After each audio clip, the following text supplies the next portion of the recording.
I remember feeling so deeply, deeply blissful. And it was like this, my whole soul rejoiced. It's like, but I pleaded to stay. I pleaded for my life. I said, no, you can't send me back. I am so happy. I'm home. I belong. I'm finally here. Please don't. Hello, everyone, and welcome to the channel within. Today, I have with me Alexandra Kallos, and I'm grateful to welcome her today. Thank you for being here, Alexandra. Thank you for having me. Let's start off with your NDE. So, yeah, I can start with sort of like the day that it happened, and then sort of take it from there.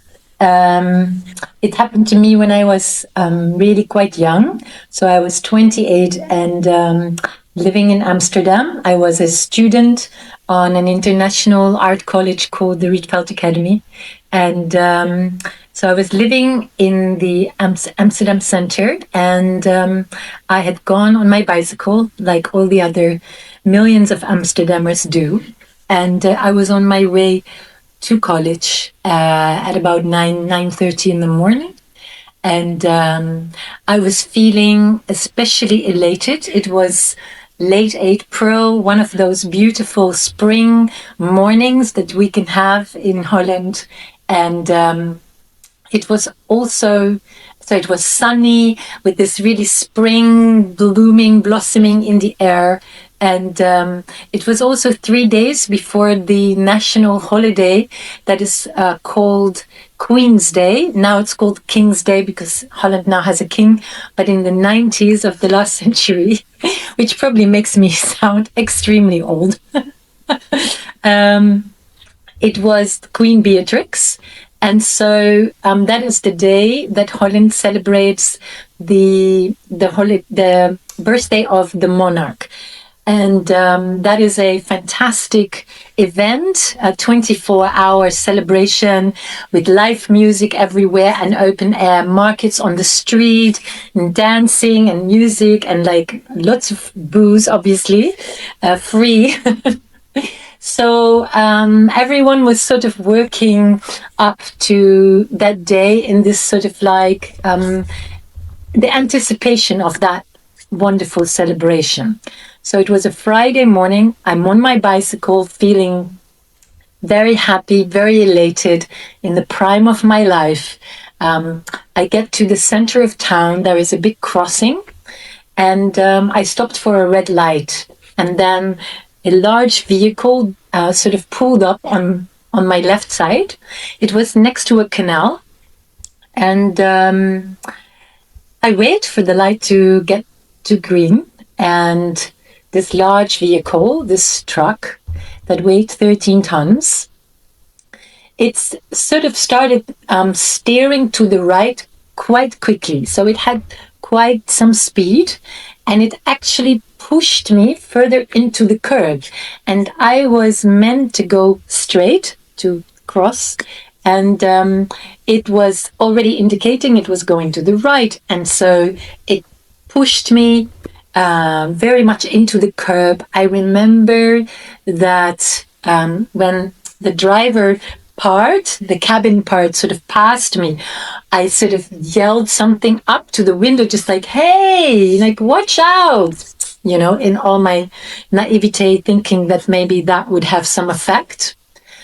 And then I sort of felt a very large, like a thud from behind, and then everything went black.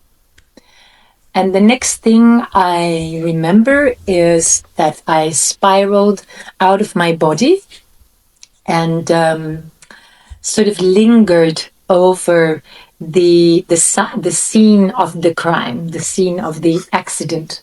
And it was a sense of awe. That's what I remember from those first moments, because I realized that I had 360 degrees peripheral vision. So I was in awe. I thought, wow, I could see the whole city. I could see the sky. And that was very, very impressive. It's a very beautiful experience. And so obviously my consciousness, my awareness sort of lingered in appreciating the appreciation of that moment. And I also recall that I realized that it was like everything had come to a still stand. It was like everything had gone into a freeze frame. Everything stopped. And I was sort of suspended out of time. And then as I sort of, let's say, stabilized in that altered state of awareness out of my body, I sort of looked downwards and started to get a better sense of the scene, of what I was actually seeing. In those moments, I remember I had no pain. There were no sensations. You're quite detached in a way. So I started to really connect with what I saw. So I saw my body. I saw the bike sort of very strangely positioned between my legs strangely cradling the frame of the bike. I saw blood or something dark trickling between my legs. And I started to understand, like, wow, that doesn't look good. Because my consciousness had no recollection of what had happened to me. Yeah. So I was just as much in awe as everybody else, I suppose. And so then I started to slowly see things starting to sort of move. And I started to see people sort of walking towards me, a crowd, because it was a Friday morning on a very big crossing, in the middle of town. And then I started to sort of understand this awareness, like, wow, this is really very bad. Like, I have been hit by something very bad, and, it looks like I'm dead. I started to have an awareness, like, well, I think, I'm dead. I died. And then when I saw these people sort of coming closer, I remember having this notion, this thought, like, why are all these people encroaching on my space? Why are they all coming so close? Can't they just sort of give me some space and leave me space to die? And then the next thing I noticed is a figure. It turned out a man that was running towards me, and he sort of started to sort of manage the crowd or the people, and he sat down with me on the street, and this man basically saved my life.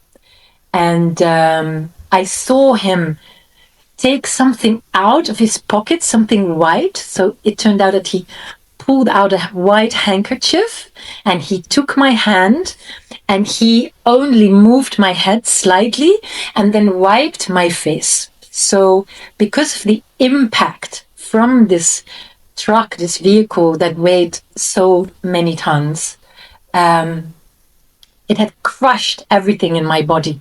And so there was all this bile and vomit was, like sort of choking me and caused me to have to go into death, basically. And he had wiped my face, made sure that they didn't move my body, and waited for the ambulance and the police to arrive. So this must have happened very quickly, in a matter of minutes, maybe 4 or 5 minutes. And so then when all of this started to render in my consciousness, I really started to put one and one together. And then I thought, okay, this looks really bad. I have died. My body is completely broken. And it was like in that moment, it was like I had made the decision to let go. And it was like there was an invisible string that had sort of connected me still very sort of delicately to my body and my spirit. And in that moment, I decided to let go. And it was like that connection was severed. And I remember everything started to move very fast, very quickly. And I had a sensation of moving away from my body, going upwards, quite literally into the sky at great speed. And then everything went black. When I first reawoke from this blackness, from the void, as I came to understand later, the first thing that I recall was floating amongst the stars, like in the cosmos, which is a supremely peaceful, beautiful experience. And some people who meditate or have had out of body experiences, they know this because you can go there. And I remembered thinking, oh, I've been here before. I've had sort of similar experiences just before falling asleep, or so it felt familiar and it felt safe. And so this floating in space. What form did you have at this point? No form, no form. You're just energy, you're just spirit. It's really just your consciousness that is witnessing. So you have no form. And this is a question I get many times because I found immediately when you're out the body and when you've really sort of crossed the threshold into these other dimensions where you're, you know, out of physicality, you're formless, shapeless, you have no identity. So I remember an overwhelming sense of freedom, liberty, because you're not sort of limited or bothered by your name, your identity, not even memories. You're just spirit in the moment, in that wonderful floating in space where you know, already realize that you're sort of limitless and infinite and connected to everything. So I found it an incredibly liberating experience. I also remember in that moment, that in that sort of crossing over, um, that I'd had many other lifetimes. So it was in that moment when you could say that the portal opened after, from the void into a new awareness, a new dimension, you know, where my consciousness awoke. It was like, wow, the life that I just departed, it is only one of many. And so it was like I saw a sort of spiral on which all of my lives that had taken place before the life as Alexandra, they sort of lit up. And I also saw, it's like, oh, but look, you know, that spiral, that line, that light, it continues. And that was this, again, an incredibly deep knowing and this like acceptance and realization that's extremely expansive. So it wasn't so much like I saw a particular past life. I call them parallel lives because, you know, when you're out of 3D, there is no time. There is, because time is not linear, but just for the sake of the story, and because we use that term, yet past lives, future lives, it's easier to use that word.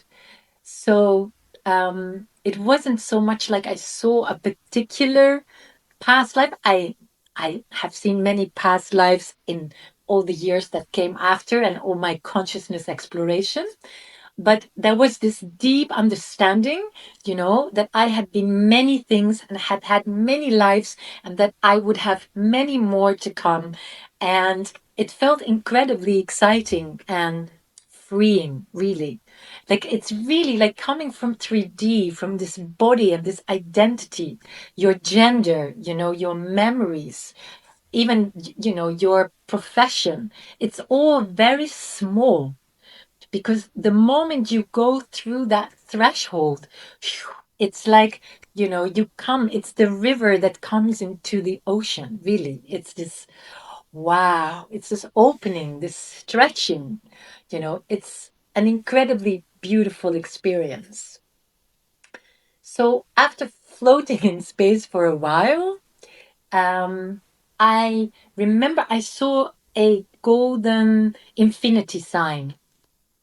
And it was like my awareness, again, my consciousness was pulled to that thing.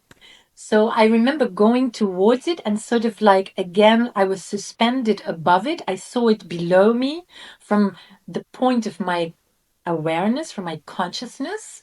And it was quite large and it was alive.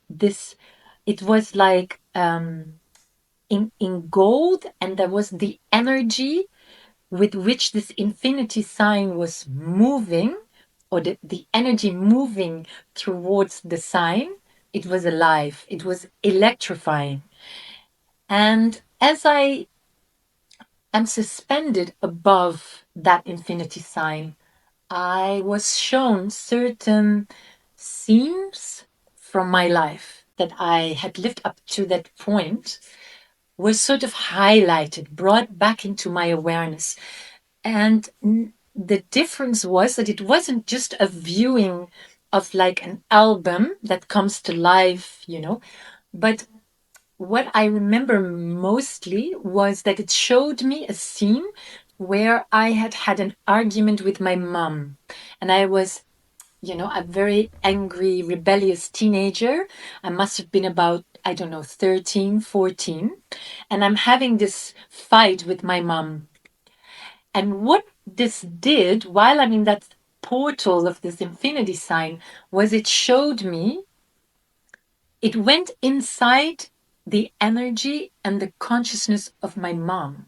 So I was made to experience what my mom was experiencing in that moment. The anger, the frustration that I was projecting towards my mother, I felt it. And that was so profound. I was feeling all my mother's emotions, her sadness, her frustration, but also her love for me. Like, why is my daughter so angry with me? And that really, it had such an impact on me. It really, it showed you a completely different perspective on life and how we live life and our relationships. So it was a very profound experience, how that was being sort of brought back into my consciousness. Then everything went back to black. I went back into the void, which is also a very powerful experience, by the way. Then from the void, again, my consciousness emerged into what I call the blue dimension, the blue zone. And the way I remember it, the way I experienced it, was that I was just awareness. I was just this soul that was sort of like, again, sort of floating, breathing in an infinite blue space. And this blue was a very electric indigo blue that had no shape. It was just light. And what was most special about it, its most special attribute, was that it wasn't just this light and this energy. It had it had a sonic boom. It was like, it was a cosmic heartbeat. And I was breathing, I was one with that sonic heartbeat. That lasted a while. It was, again, very transcendent. Of course, again, no physicality, no body, no name. You're already completely beyond that. But still, you're aware. Some part of your higher consciousness is rendering the experience. And I later learned why that blue dimension, that space, was so important. So I'll come back to that later. So I was there for a while, and again, remembering going back to the void. And when I reawoke again in consciousness, it was the sort of the last part of my afterlife experience, and that was when I rebirthed in source energy. It was this total oneness, the oneness with that where everything is love, but an unconditional, limitless, universal, divine love. And I remember feeling so deeply, deeply blissful. And it was like this, my whole soul rejoiced. It's like, wow, I am home.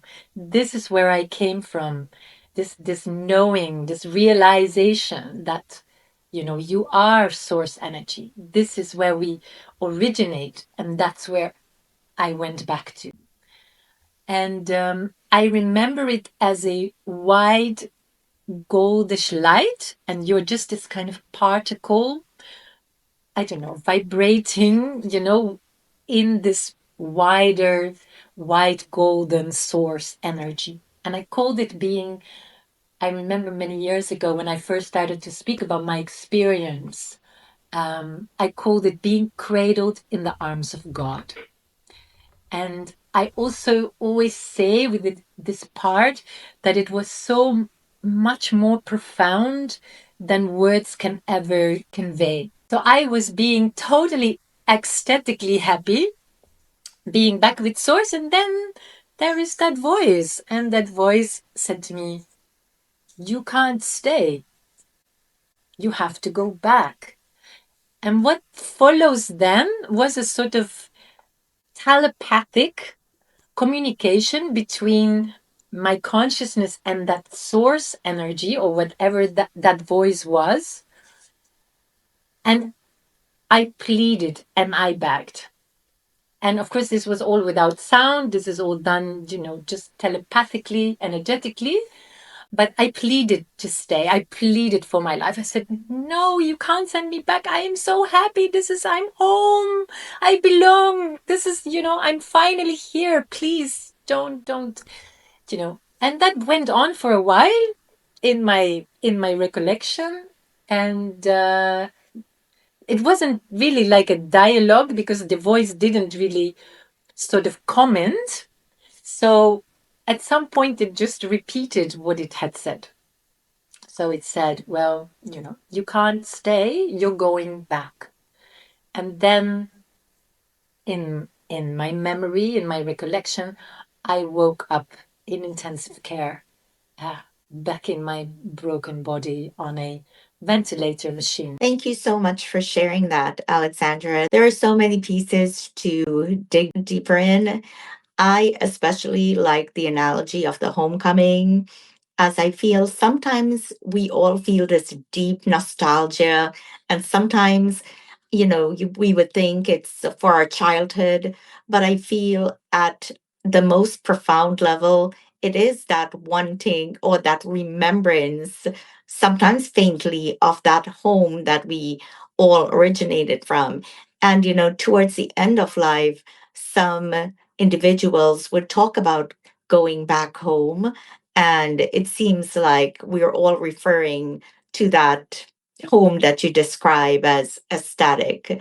Thank you very much for that. I also wanted to ask you a little bit about the realms, the dimensions that you mentioned, and if you can help us understand that a little bit. And then the blue zone. I have to make a distinction because in the moment that it happened, I had very little understanding of metaphysical space, other dimensions. Not that I did not believe in them. In fact, I had actually always believed in reincarnation. I understood that there was something after death once we leave our body. I didn't really have a particular, you know, idea about what it would be, but there was a possibility. And so how I came to understand and frame my experience really came in the wake of the actual happening of me having um, the accident, and then going on this spiritual quest. It really sparked my spiritual journey, because I really needed to have a handle on what had happened to me. I wanted to understand. And so the way I understand it now comes from many years of looking into yoga and into Buddhism, because actually the blue zone also exists in within this sort of Buddhistic approach to dimensions and the different bardos. And so there are many dimensions after death, and many more. So there is within the spiritual community, there is talk of 12 dimensions. Well, from my experience, and especially now as a medium, as a channeler, there are many more. It's just that at this point of our human evolution, let's say we function within the 12. After death, depending on your soul contract, which we take on before we incarnate into the baby, as a fetus in the mother's womb. So, depending on what was agreed upon as a soul with your soul contract, and the level of your consciousness, really, the evolution of your spirit, you will be guided. Your essence, your energy is guided towards a particular unfolding. Yeah. So you're very much guided. Also, your spirit, your soul is wise. It knows. Yeah. So I was then directed, my soul was pulled into the experience through particular dimensions that were necessary for the evolution of my personal soul. Yeah. And of course, this is very different to the next person. Yeah. Because we all have a different soul contract. We are also on our own unique soul's journey. So this was at that point being a very carefree, happy, you know, student on an art school, type of level of consciousness. This was the journey that offered the most expansion for my soul in that particular moment. So the blue zone, as I learned, was the dimension where my soul was reborn.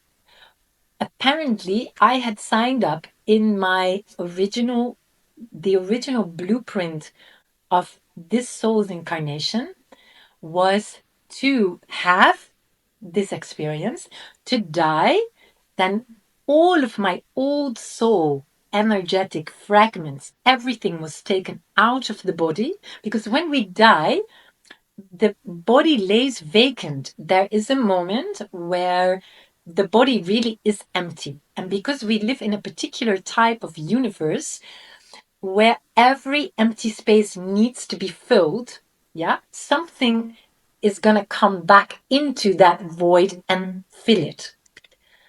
So all of your spirit team and everything knows that it has to protect the body. This, of course, goes all very quick as well. And then while I was in the blue zone, in that blue dimension, a higher part of my monad, so my oversoul, where all of my soul aspects exist, was then guided to go back to the body. So, in fact, this process or this they call this a walk again. So not a part of my soul or a different soul from a different monad, but it was my own, and also a higher vibrational part, if we can use that term. Yeah. So that was then brought in, and that came with its own set of new soul blueprint. That was the soul that was going to be the light worker, to help people through ascension, to become, this medium channeler. Yeah, all of this. That was all part of the new soul. And is there a reason why walk-ins like this happen? Is it to save on time? Very good question. Yes, so there are different scenarios for walk-ins. And so you could say, well, why didn't they wait, just the normal sort of reincarnational cycle, a new baby, so another part of my soul will come in. So my higher self has expressed to me, has explained to me that they could not wait. It was so important that I was going to fulfill this mission, that it had to be through the body that was now made available, and that new higher part, which is from the indigo ray, which many light workers are nowadays, was going to come to Earth to fulfill that mission. So they couldn't wait. That's what they said. It was going to take too long for that whole sort of, let's say, old energy, old earth sort of cycle to take place. So that was the reason that was given. But so in walk-in scenarios, they're not that rare, and many times people are also not aware of them, because it can also be that a body gets that there's two souls that are going to animate the body. Yeah. And it can be a part of your own soul, but it can also be an external soul. Yeah. And what happens sometimes, if was agreed upon in the original blueprint, that the old soul part would leave, or they would share the same physical entity, that what happens many times is that people, when they have a near-death experience and they come back, they lose all their memory. They also acquire very different tastes. They start to like different foods and different music. All of this, yeah, this can all happen in a case of when it's a different entity, a different soul part that comes to share the physical body. Lots of things can happen. So, but that did not happen in my case. It seems as if when you were explaining the no identity, we realize our full potential, which is none other than source itself. Is that correct? Or spark of source? Yes, and basically it is what I think it comes the closest to the whole principle, the notion of non-duality. We are here to experience separation because we are in a realm of polarity. Yes. So whole, separated, yeah. But in our essence, yes, we are whole. We are not separated, and also we are immortal. We are infinite because we are divine. We are an aspect of divine in a physical reality. That's really what we are. You've been so many other beings, and we have not only been human, we have also been trees and birds. And when you do the work I do now for so long, I've done, thousands of sessions. And it is so exciting because not one session is ever the same, because there are so many souls, and we've had such an enormous amount of different experiences. And actually what is funny, that the one where a lady went visited alive, where she was a rock, and we found out it was somewhere in the Grand Canyon in the United States, which is beautiful. I have visited it. And in the beginning, you tend to think, "Oh God, this is going to be really boring. Like, what life is a rock?" Like, I felt a bit sorry for her. This was in the very beginning of my, of offering the sessions, because was I wrong? And so she goes into that life. We guide along, and in fact, her experience as this rock was amazing because, first of all, it is a sort of timekeeper. That rock had been there for millions of years. So it wasn't boring at all. It had seen everything pass by, civilizations, vegetation. At some point, it was all green, and then that all disappeared, and it had all these big nature disasters, floods and fires, and it had seen all these different animals. I mean, it was amazing. It was so, mind expanding, and also learning how special it was to be kind of in one place, to be so contained, and to feel also so connected with everything. It felt connected to the air and the clouds and the rain. It was a very profound lesson in really what consciousness truly is, the way it renders life and what happens around it, and the sort of wisdom that it acquires through those experiences, the timelessness of it all. It was really very interesting. So we've been everything. That's beautiful. And thank you for that reminder as well. So, Alexandra, I do have three questions. What brings you joy and laughter these days? Even though we are in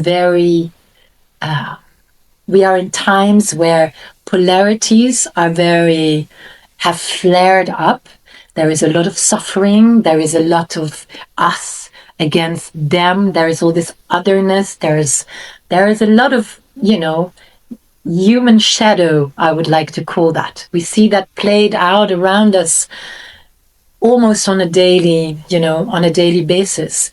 And what I also see is that there are so many people awakening, so many people like you and me that are reconnecting with our light, with our inner self, that understand that this is the game of Maya, that this is but one experience, and that we are here to also awaken from that separation, from that illusion, and that we are here to love ourselves, and from that love everything else. And I see that as a sort of beautiful ripple effect, that there are, thousands of people awakening, turning to spirituality, wanting to make a better world. Yeah, it's very beautiful. I was going to ask you, since you said you describe yourself as a modern mystic, um, are there glimpses into the future where we're okay? Yeah, I would say we're going to be okay. What would you whisper to young Alexandra who is now starting off her journey? That everything was going be okay, and that, buckle up. It's going to be a wild ride, but it's going to be okay. It's worth it. And if you had one final blessing, what would that be for people listening? Final blessing. To find the divine in yourself, and the portal is your heart. I do this a lot. That's part of my practice. We are burst from divine, and we never left it. There's always a part of you that's still with the divine. And so go within, Also, don't always be so focused on the external, because the true wisdom and the Thank you, Alexandra. How can people find you? Should they want to connect for sessions, etc.? Oh, thank you. Yes, you can find me on Instagram, on YouTube, or via my website. Thank you so much for being here with me today, Alexandra. And may you continue to inspire others and to keep on shining your light. Thank you very much.